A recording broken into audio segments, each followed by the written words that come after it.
সুধী দর্শকবৃন্দ, আসসালামু আলাইকুম। আমি barrister Naim Ahmed, blue sky law চেম্বারের পক্ষ থেকে আপনাদের সবাইকে স্বাগতম জানাচ্ছি।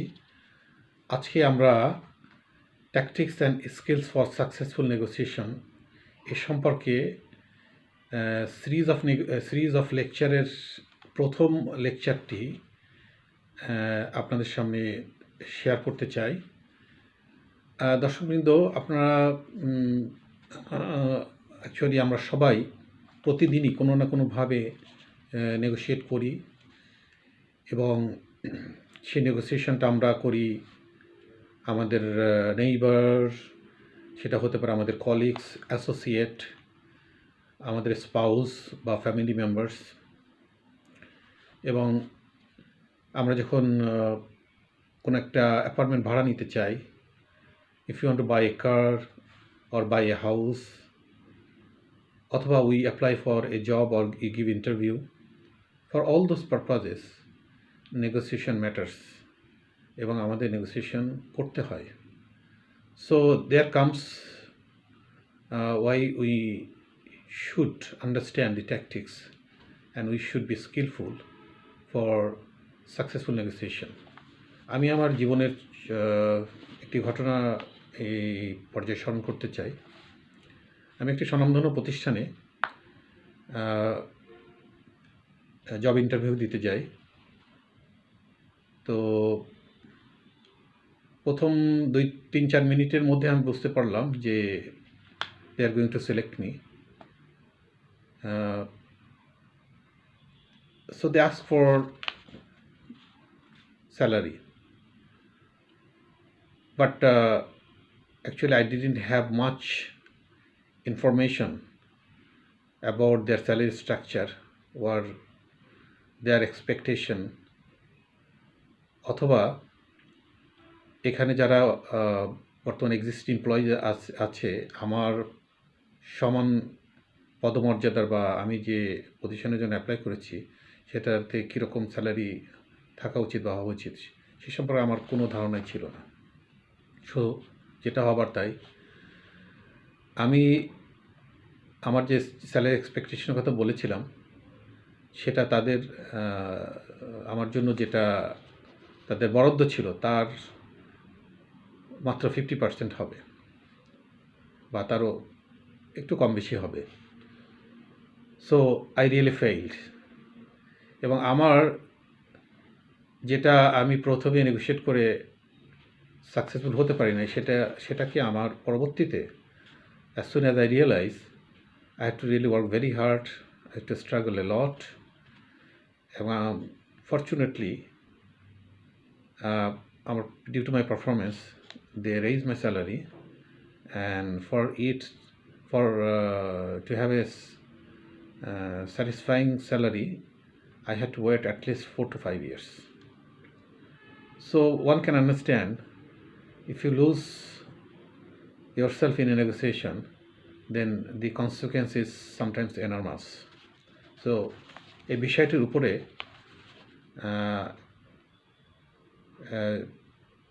সাধারণের থেকেও একটু বেশি ধারণা থাকা আমার মনে হয় সবারই প্রয়োজন। তো দেখা যাক আজকে সেই প্রচেষ্টা নিয়েই আপনার আশা করি আপনার সাথে থাকবেন। তো আমরা যেহেতু প্রতিদিনই আমাদের কোনো রকম নেগোসিয়েশনের সম্মুখীন হতে হয়, সেহেতু আমাদের এই বিষয়টা সম্পর্কে একটা কম্প্রিহেনসিভ ধারণা থাকা উচিত। তো আমরা সেই বিষয়গুলি নিয়ে মোটামুটি ধারণা দেওয়ার চেষ্টা করব। তো প্রথম যে জিনিসটা আমাদের মাথায় রাখা উচিত, যে কোনো সিচুয়েশানে আমার কি নেগোশিয়েট করা উচিত, এই প্রশ্নটা আমাদের নিজেদেরকে করতে হবে। এবং সেই প্রশ্নটা করলে সেই যদি নেগোশিয়েট যদি করা উচিত হয়, তাহলে সেক্ষেত্রে আমার প্রিপারেশনটা কেমন, আমার কোন কোন বিষয়গুলি এখানে লক্ষ্য রাখা উচিত, কোন কোন ইনফরমেশনটা প্রয়োজন, সেই জিনিসগুলি কিন্তু ভেরি ইম্পর্ট্যান্ট।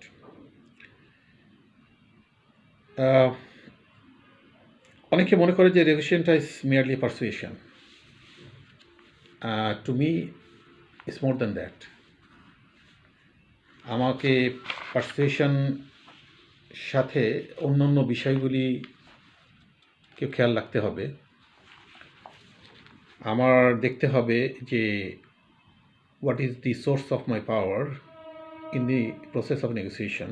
সেই নেগোসিয়েশনে যে পাওয়ারটা সেটা কিন্তু আমার ইনফরমেশন থেকে আসে, আবার আসে আমার what is my best alternative two negotiated agreement.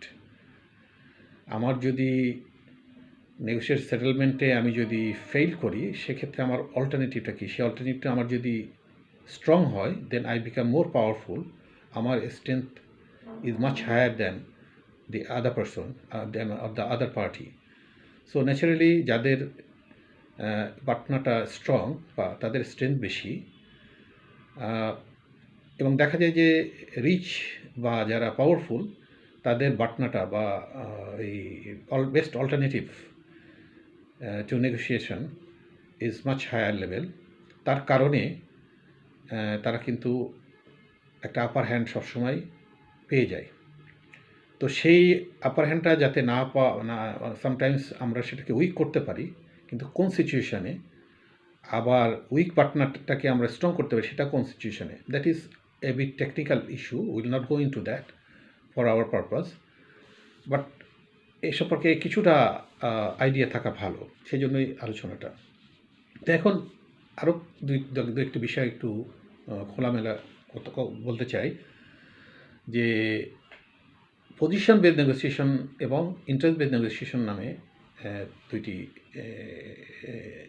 Nature of negotiation আছে, সেটা সম্পর্কে একটু ধারণা থাকা উচিত। ইন্টারেস্ট বেসড হচ্ছে যেখানে শুধুমাত্র বা যেখানে আমি আন্ডারলাইং ইন্টারেস্টটা কী সেটা নিয়েই আমার বিচরণটা বেশি। আর পজিশন হচ্ছে আমি আই টেক ওয়ান পজিশন, যে ওকে আমি যেভাবে হোক আমার হায়ার প্রাইসটা আমার চাই, আদার পারসন সে ন্যাচারালি সে চাইবে যে লোয়ার প্রাইসটা এনশিওর করতে। তো আমাদের অ্যাপ্রোচটা হওয়া উচিত এর ইন বিটুইন দি মিডল গ্রাউন্ডটা বের করা, বা যে কমন গ্রাউন্ড সেই গ্রাউন্ডটাকে বের করা, and then we should go with that. তো এখন আমরা একটু ভিন্ন আঙ্গিকে একটু দেখি যে আমি যেটা বলছিলাম যে পাওয়ার নেগোসিয়েশন বা বাটনা বা জোপা জোন অফ সেই বিষয়গুলিতে জিনিসটা কীরকম আসে বা সেই জিনিসগুলি কীরকম ভাবে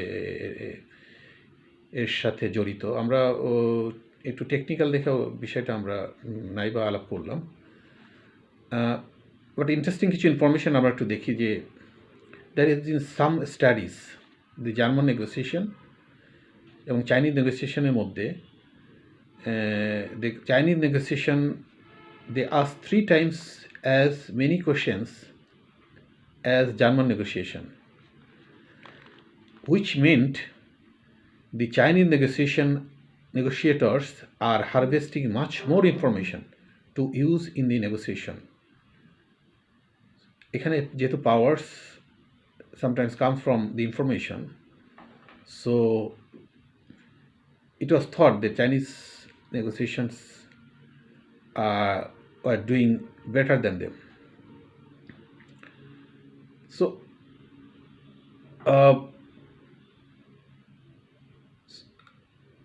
in this respect, listening also plays an important role. So not only asking questions, listening carefully to the answer and to understand something out of that answer is also important.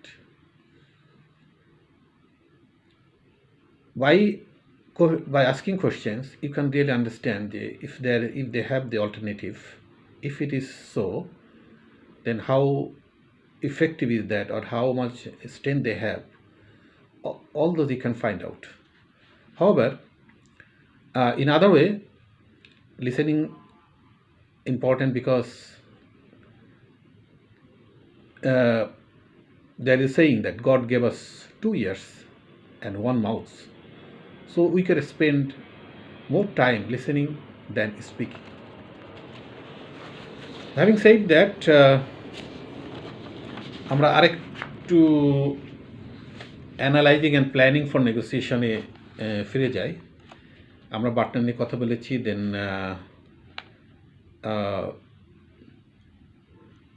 এর সাথে অ্যাসোসিয়েটেড ম্যাটার সেগুলি দেখেছি। আমরা দেখব যে কোনো নেগোসিয়েশনে দেখব যে আমাদের লাইকলি ইন্টারেস্টটা কী, বা আমাদের এক্সপেক্টেড গোলটা কী,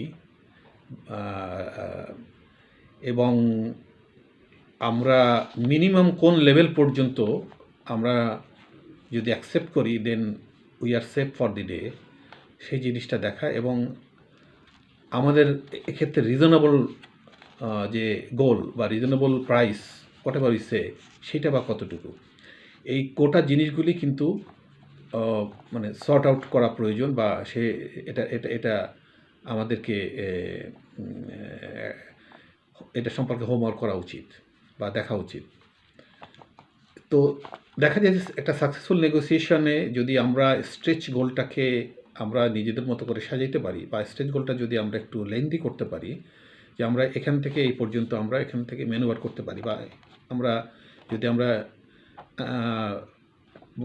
আমাদের মোস্ট লাইকলি অবজেক্টিভটা অ্যাচিভ করতে না পারি, তাহলে অ্যাটলিস্ট মিনিমাম আমরা এখানে যে মিনিমাম এটাও যদি পাই, তাও আমাদের we have a profit, we have a we can really work with. So এরকম যদি স্ট্রেচ থাকে, তাহলে স্ট্রেচ গোল থাকে, বা সেই স্ট্রেচ বা ম্যানুভারেবিলিটি যদি থাকে, তাহলে সেটা নর্মালি আমরা we end up with successful negotiation.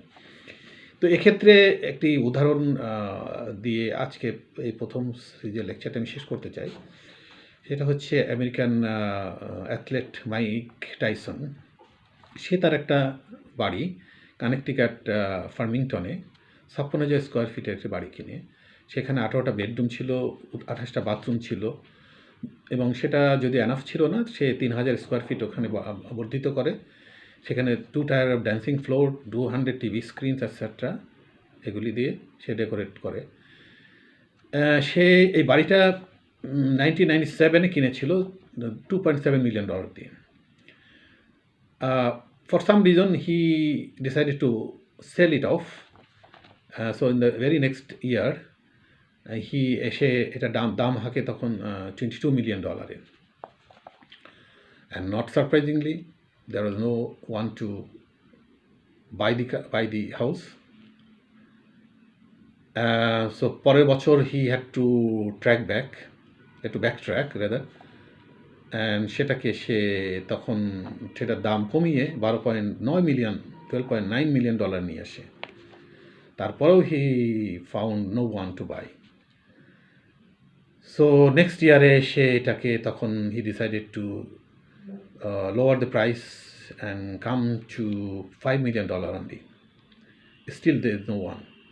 তারপরে he decided to take the house off the market. তো এখানে যে বিষয়টি বোধগম্য যে টু মাচ স্ট্রেস গোল থাকার কারণে সে কিন্তু এই নেগোসিয়েশনে সাকসেসফুল হয়নি, হি লস্ট হিজ ক্রেডিবিলিটি। তো আজকে এই পর্যন্তই থাকুক, আমরা নেক্সট টাইম বাকি অংশ নিয়ে, বাকি অনেকগুলি ইম্পর্টেন্ট এলিমেন্টস নিয়ে আমরা আলোচনা করব।